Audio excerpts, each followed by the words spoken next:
Pessoal, tudo bem? Meu nome é Karina, eu sou PCNP do programa Conviva, aqui da Diretoria de Ensino de Santo André. E hoje nós vamos falar, nesse ATPC, sobre um tema muito importante da atualidade. O nosso tema é Retomando os Sonhos, Forças e Fragilidades da Sala de Aula. Mas antes da gente falar sobre a retomada de sonhos, a gente precisa ter consciência de como os nossos estudantes estão chegando nas nossas escolas, né? Depois de um período tão difícil, né? De 2 anos aí de pandemia. Então, de um modo geral, existem 2 grupos de crianças e adolescentes em situação de fragilidade. Aquelas que são criadas por pais que vivenciaram experiências negativas na infância e as crianças que elas mesmas estão vivenciando desafios horríveis em suas famílias neste momento. Estas crianças pertencem a todos os grupos sociais, faixas etárias e níveis socioeconômicos, embora as pesquisas indiquem um maior nível de vulnerabilidade ligado à pobreza. Então, antes da gente retomar os sonhos, a gente precisa saber como que essas crianças e esses adolescentes estão chegando para nós, né? Numa situação, muitas vezes, de fragilidade, né? Muitas vezes, esses estudantes vivenciaram situações muito difíceis, né, muito desafiadoras nas suas famílias e agora estão retornando para a escola. Como nós vamos identificar e acolher esses alunos? Então, qual é o problema que nós vamos abordar nesse ATPC? Primeiro, muitos alunos vivenciaram experiências traumáticas que foram amplificadas pela pandemia da Covid-19 e um outro item muito importante: o trauma pode impactar diretamente o aprendizado, o comportamento e os relacionamentos no ambiente escolar.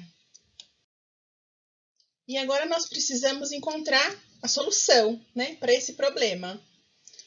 A solução é que as escolas que se tornam conscientes dos efeitos do trauma ajudam os estudantes a se sentirem seguros para aprender.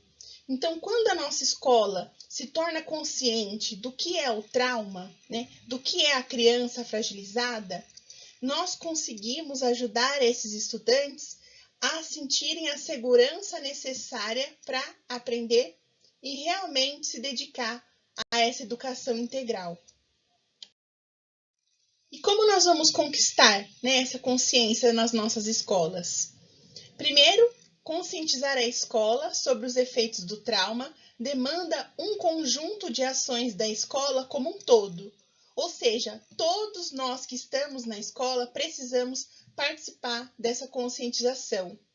E ajudar crianças fragilizadas a aprender deve ser um dos focos principais da educação integral, que é o nosso objetivo. E já que nós estamos falando sobre trauma, a gente precisa de uma definição de trauma, né? Para que a gente possa identificar esse trauma nos nossos estudantes, né? E transformar a nossa escola em um local que está consciente do impacto do trauma na aprendizagem. Então, para nós, a definição de trauma são sequelas deixadas por situações que causaram sofrimento e dor, e cujas consequências acabam por afetar o pensamento e o comportamento do indivíduo. E por outro lado, como nós vamos definir uma escola consciente do trauma? Uma escola consciente a respeito do trauma é uma escola na qual todos os alunos se sentem seguros, bem-vindos e apoiados. É uma escola na qual o impacto do trauma no aprendizado é discutido e estudado abertamente em todas as dimensões da escola e está no centro da construção de uma educação integral.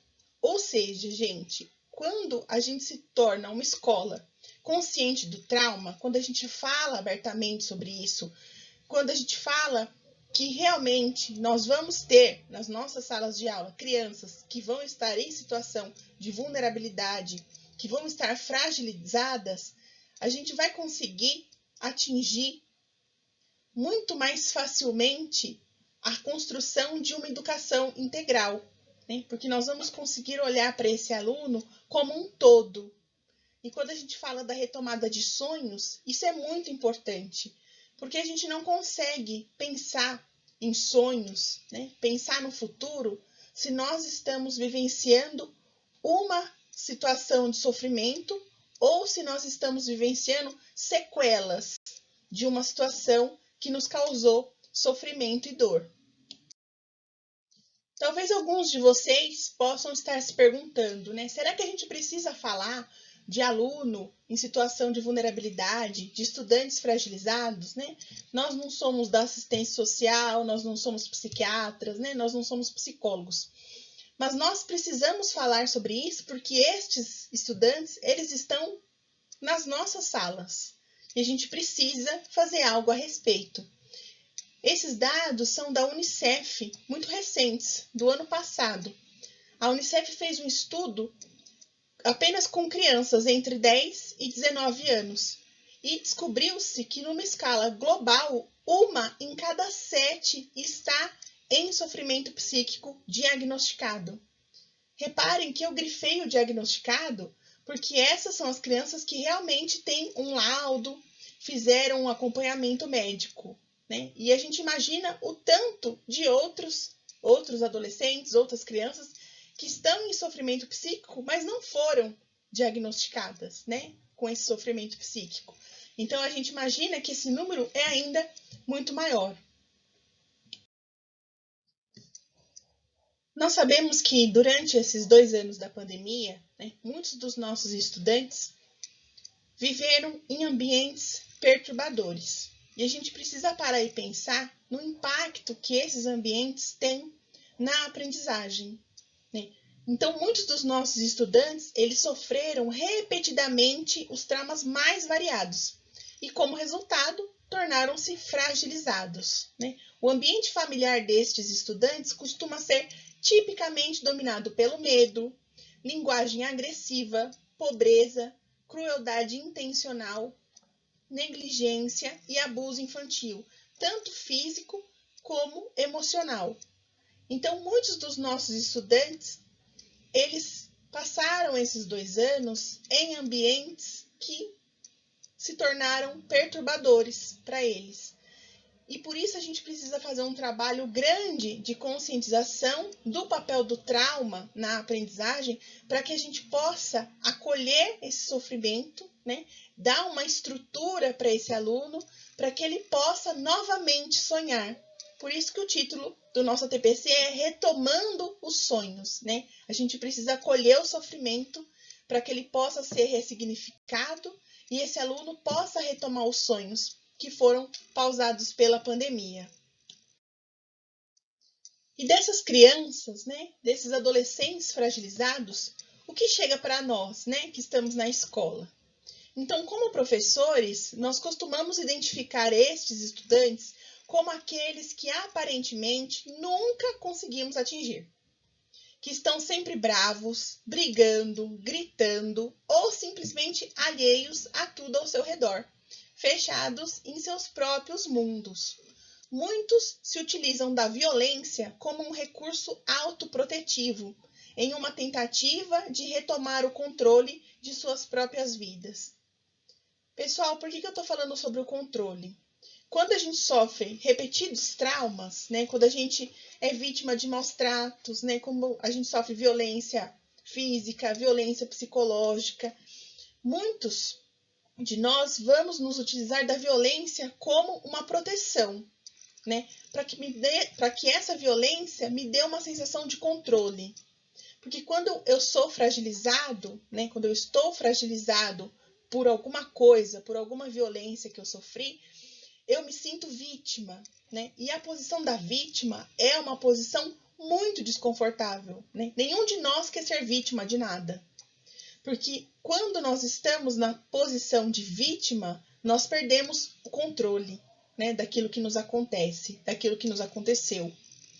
Então, é muito importante a gente ter essa visão de que muitas vezes o nosso aluno mais violento, né, mais agressivo, que está sempre irritado, que está sempre brigando, Na verdade, ele está usando a violência como um escudo protetor, porque ele acha que naquele ambiente, na escola, ele também vai sofrer violência. Então, ele já vai ser violento para prevenir de sofrer novamente outra violência, ou para ter essa sensação de que ele tem um controle, porque ele vai lá, é ele que vai lá e xinga, é ele que tem um controle, porque é ele que vai lá e bate, né? Ele que vai lá e enfrenta o professor. Então, isso é muito importante, a gente ter essa visão, né? De que muitas vezes o aluno violento é o nosso aluno mais fragilizado na sala de aula. Eu coloquei, pessoal, nessa tabela, algumas características desses alunos fragilizados, né? Que eles vão demandar uma maior atenção nossa. Então, como nós vamos identificar esses estudantes, né, fragilizados? Aqui eu listei algumas características, né? Claro que eles não precisam ter todas, mas são as mais comuns, né? Então, eles não confiam em ninguém, têm muita dificuldade em confiar no outro, eles demonstram uma certa arrogância, né, no trato, no dia a dia.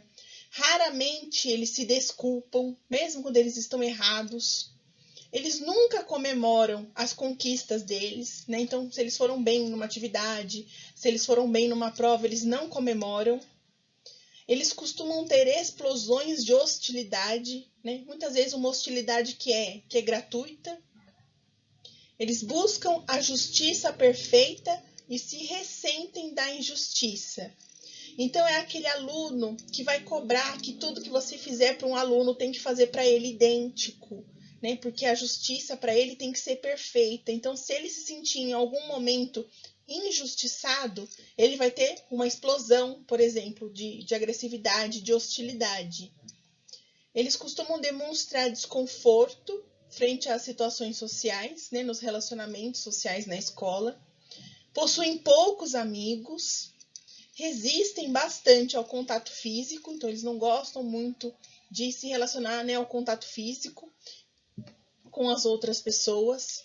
Eles nunca pedem ajuda de ninguém, mesmo que eles reconheçam que eles precisam de ajuda para qualquer coisa, uma coisa simples, eles não vão pedir ajuda de ninguém. Eles demonstram pouca ou nenhuma emoção, demonstram agressividade, que a gente já falou lá no início, e eles julgam duramente a si mesmos e aos outros, né? Eles têm uma crítica e um julgamento muito severo, tanto para com eles mesmos quanto para os outros. Então, essas são algumas das características, né, que esses alunos fragilizados comumente apresentam. Essas duas questões foram levantadas pelo Dr. William Bender, que está lá depois nas nossas referências, né? Ele é um professor e ele trabalha há mais de 40 anos nas escolas públicas dos Estados Unidos, especificamente com alunos difíceis, né? Alunos violentos, alunos em situação de vulnerabilidade. E ele levanta essas duas questões, pessoal, que eu acho que são assim de extrema importância para a gente, né? Porque ele diz assim, que quando a gente se deparar com um aluno agressivo, com um aluno difícil, né, com aquele aluno realmente desafiador, que ninguém sabe mais o que fazer com ele, ele propõe que a gente se questione, né? Ao invés de a gente olhar para esse aluno e perguntar o que há de errado com você, a gente deve se perguntar o que aconteceu com você. Né? Eu achei essas frases muito importantes, né, para o nosso trabalho no nosso dia a dia. Porque muitas vezes a gente já está tão irritado, tão cansado, tão sobrecarregado, né, que a gente olha para aquele aluno que dá trabalho e a gente pensa, nossa, o que você tem de errado? Né? Deve ter algum transtorno. Né? A gente já fala, quer ter logo um diagnóstico. E o Dr. William Bender, ele fala para a gente se perguntar uma outra coisa, né? Para a gente olhar para esse aluno, né? Para essa criança, para esse adolescente e pensar o que aconteceu com você. Porque alguma coisa aconteceu para que aquele aluno ficasse daquele jeito, né? Ninguém nasce agressivo, né? Ninguém nasce arrogante. Então a gente precisa pensar o que aconteceu com aquele aluno, que agora nós estamos vendo o resultado.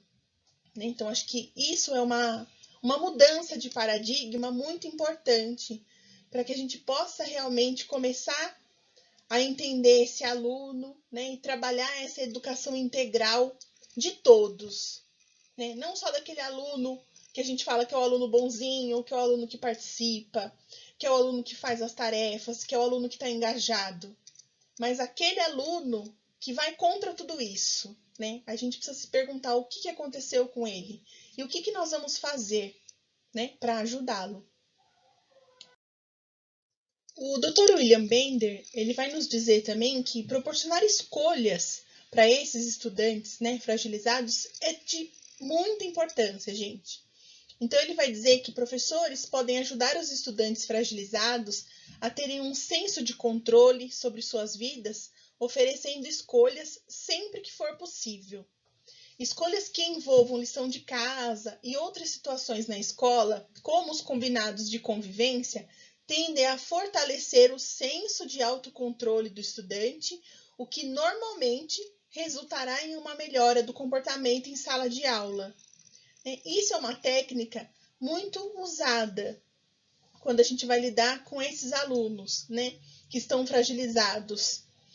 Dar escolhas, né? A gente sabe que muitas vezes não vai ter muita opção. Por exemplo, né, você tem que realizar uma tarefa, os alunos têm que realizar aquela tarefa, e ok, vai ter que ser realizada, né? Como que eu vou fazer disso uma escolha? Muitas vezes pode ter mais de uma tarefa, então a gente fala para o aluno, olha, você quer fazer essa ou essa primeiro, né? Qual tarefa você gostaria de fazer primeiro? Você quer começar por onde? Né? Então, sempre que possível, proporcionar escolhas para esse aluno, para que ele possa retomar um senso, né, de controle, que para essas crianças fragilizadas é muito importante, né, porque quando a gente sofre algum tipo de violência, a gente sente que não tem mais controle, né, sobre nada. Então é muito importante retomar esse senso de controle e também alimentar nesse aluno, né, essa capacidade de escolha. Né? Aí a gente retoma também os sonhos, né? O que você escolheu, né? O que você escolhe ser, né? No seu futuro, o que você vai escolher? Né? Isso é muito importante quando a gente retoma os sonhos desses alunos, porque quando a gente faz essa retomada dos sonhos, a gente entende que a pessoa retoma também o controle, né, sobre a sua vida. Ela vai traçar um plano, um projeto de vida para que ela alcance um sonho específico. Então isso é muito válido, né? A gente sabe que nas nossas escolas o projeto de vida realmente faz esse contorno, né, e ajuda muito esses alunos em situação, né, de vulnerabilidade. Uma outra maneira da gente ajudar os nossos estudantes, né, a retomar os sonhos depois de um período de trauma que eles vivenciaram aí na pandemia, né, situação de vulnerabilidade, de fragilidade, é desenvolvendo a resiliência. E a gente tem ouvido falar muito, né, gente, de resiliência, né, porque tá na moda agora, tudo é resiliência. Mas a resiliência, gente, ela não é mágica, né? A gente não bate com a varinha de condão na cabeça do aluno e aí ele se torna resiliente. A resiliência, ela precisa ser conquistada, né? Ela é conquistada com trabalho, através de esforço, repetição.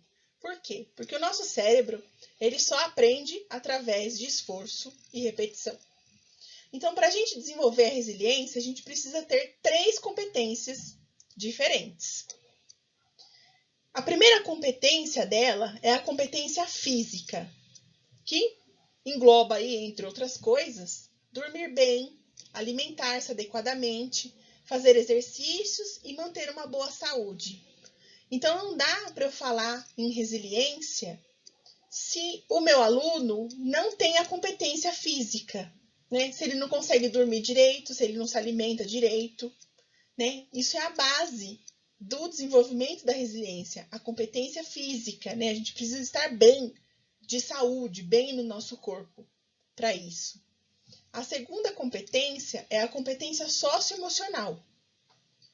que engloba também, entre outras coisas, né, o controle do estresse, um senso de controle da nossa própria vida, relacionar-se positivamente consigo mesmo, autoeficácia, né, autorregulação e autoestima.